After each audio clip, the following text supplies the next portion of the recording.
जलगांव जिले के चोपड़ा में bus stand पर चोरी करते पकड़े गए जालना के प्रहलाद मांटे को निलंबित कर दिया गया है। जालना के पुलिस अधीक्षक अजय कुमार बंसल ने यह जानकारी दी है।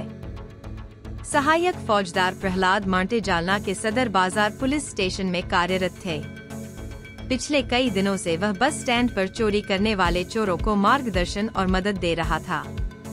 इसके बाद वह राज्य भर के विभिन्न बस स्टैंडों पर जाकर चोरी करता था। पुलिस ने चोपड़ा बस स्टैंड पर सोने की चेन चुराने वाले गिरोह को पकड़ा। उन चोरों में जालना पुलिस में कार्यरत सहायक फौजदार प्रहलाद मांटे भी शामिल था। इसलिए जैसे ही जालना के पुलिस अधीक्षक अजय कुमार बंसल को इसकी जानकारी मिली, उन्होंने तुरंत उसे निलंबित करने की कार्रवाई की।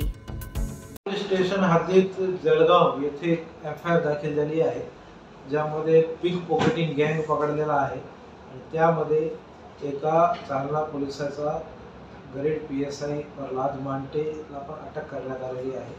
त्याच्यामध्ये कालच माझा जळगाव SP सोबत बोलणं झाला होता आणि गुन्हे दाखल होण्याची ज्यावेळी प्रक्रिया सुरू होती आणि लगेच त्या PSIला सस्पेंड करण्यात आलेला आहे आणि जो लीगल कारवाई आहे ते जळगाव पोलीस त्याच्यावर अटकच केली आहे, सगळी करतच आहे, पण प्रशासकीय कारवाई म्हणून त्याला सस्पेंड करण्यात आलेला आहे। एकच महिन्यामध्ये त्याची रिटायरमेंट होती, पण तरीही त्यांनी जर असा प्रकार केला आहे तर त्याला त्याचा परिणाम 100% भोगावा लागेल। सर, काही पूर्वीचे काही गुन्हे काही लक्षात आले का तुमच्या? पूर्वीचे त्याच्यावर काही असा रिकॉर्डमध्ये गुन्हे नाही आहे आणि हा जो गँग पकडला आहे जळगावमध्ये 3-4 महिने अगोदर सदर बाजार पोलीस स्टेशननी तोच गँग आपल्या बस स्टँडमध्ये त्यावेळी भरपूर काही 1-1.5 महिना चोरी चालली होती।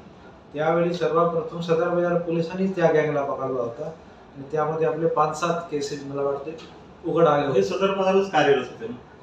हे कर्मचारी सदर बाजारलाच कार्यरत होते, ग्रेड PSI होते। हां, बस स्टँडशी निगडीत असू शकते, आपल्या बस स्टँडला जे झाले ते त्यांच्याशी निगडीत असू शकते? नाही, पण बस स्टँडला पण हेच गँग जो 3-4 लोक जळगावमध्ये अटक झाले त्यापैकी काही लोक कॉमन आहेत।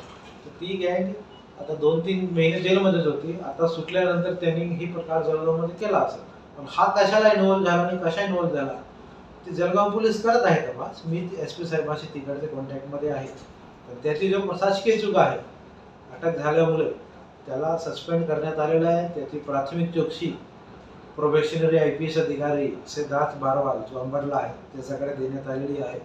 जो काही डिपार्टमेंटल स्ट्रॉंग ॲक्शन घेता येईल ते घेणार। सर, काल ते ऑन ड्युटी होते का?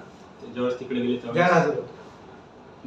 काही नोटीस तामीलसाठी गेले होते काही पथक वगैरे असं? नाही, एक पथक गेला होता अगोदर, तो पथक शनिवार रात्री परत आलेला। त्या पथकात यांचा पण असं? त्या पथकामध्ये 4 लोक होते, तो पण होता, पण ती पथक ऑलरेडी शनिवारी आलं होतं, त्याच्यानंतर तो गैरहजर होता।